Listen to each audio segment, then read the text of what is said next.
I'm Marci Barron, and this is Mondays with Marci. I'm your homeward bound guide to everything 5D living. I can't wait to share with you tips and tools to guide your personal transformation so that you can live a life that thrills you.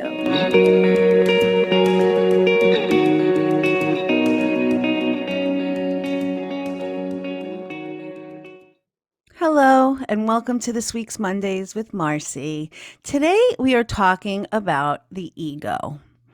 And when you become awake and aware and conscious, there are three aspects of ourselves, and the next three episodes are going to bring everyone awareness around these aspects so that when you're in a certain place, if you're triggered, if something's coming up for you, you can identify what's going on for you.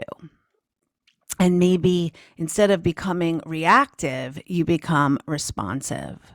So I wrote about these chapters in my book, Clear Your Way Home. And I want to read right from my book here for a moment about the chapter 5 from the ego. So your ego is your identity. Wayne Dyer says the ego defines ourselves in terms of I am what I have. I am what I do. I am what other people think of me. I'm separate from everybody else. I'm separate from what's missing in my life. And I'm separate from source, God, or universe. So just think about that for a minute. Most people are living from that place. What we have, what we do, what other people think of me, and that this big separation. And ultimately, he says ego, EGO, stands for edging God out. So it's actually keeping that divine part of you from connecting to your truest essence, a whole and holy being who is beyond this body and this lifetime, right? So we come into this world with amnesia, and we then get to remember who we really are. We are a drop of the ocean. We are connected to all that is, and we're all the same. We're all connected. So why do we even have an ego? It is created in childhood based on that part of you that created stories to keep you safe. So your ego is serving your survival because it is keeping you safe. It doesn't want you to move forward because the known is familiar. Even if the unknown is healthier, your ego is going to keep you in safe mode, and even if it's dysfunctional. So your ego is here to keep you safe. It's serving a purpose. Even if it's meant to tell you you're separate, even if it's meant to define you in terms of who you are and what you have. So your ego is the gatekeeper of the separation to others and your higher self. So it's standing there. And I'll just give you like your higher self, which we're going to talk about in 2 podcasts from now, is that part of you that's connected to everyone and everything. So your ego is the gatekeeper. It's literally keeping you from connecting to that higher aspect. So the test that you must complete to pass through the gate is the test of judgment of ourselves and others. And releasing judgment is the way you heal the separation you feel inside, which of course is an illusion. So here's the thing. We have it. We have our ego. And the more you become aware of what your ego is telling you, you can calm that voice. So I'm going to give you a 3-step way for you to calm the voice of your ego. First, I want you to acknowledge and notice the story that's going on in your mind, that it is tied to the negative feelings in your body. So when you feel anger, hurt, and sadness, I want you to stop and tap into the thoughts in your mind. So, Brene Brown, who is like a brilliant woman, she's a scientist who has done a lot of research about shame. She says to herself, the story I am telling myself is dot, dot, dot. All right. And it is a story. We believe these stories, but they truly are stories. So the first step is to acknowledge. And then I want you to question. I want you to ask yourself, is this story really true in this current situation? So very often it's a projection of our ego's experience of the past projected into the present moment. So just know that very often your ego is telling you a story based in the past. It's not even true of what's going on. And then I want you to soothe your ego. That's step number 3. Your ego is like a needy child.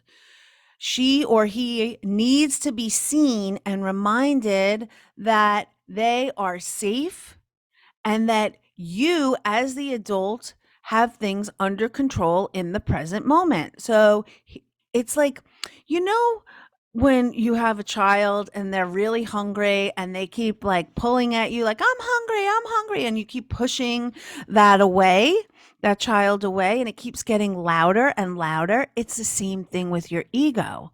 You have to acknowledge it. You could say, it's okay, ego.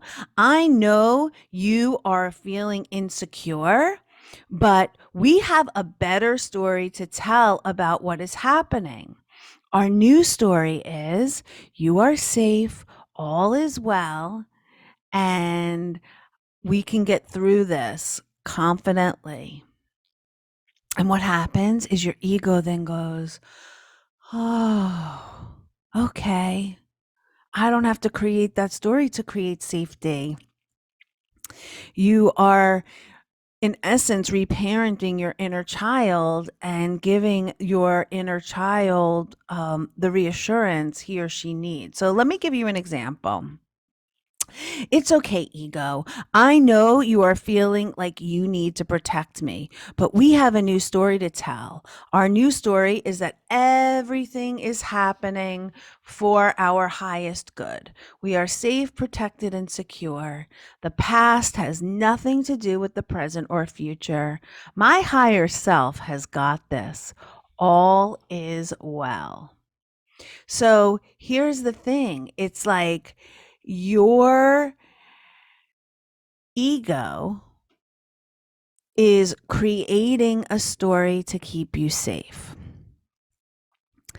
And all of the things that come up are typically from our childhood. And next podcast, we're going to talk about your inner child, because you are constantly trying to keep yourself safe according to the childhood wounds that we've all experienced.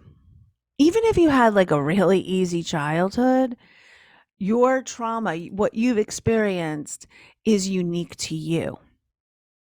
So I have a friend who recently, it was just yesterday, and we were talking, and she got triggered by what somebody else was feeling and her opinions, right? And everybody's so opinionated.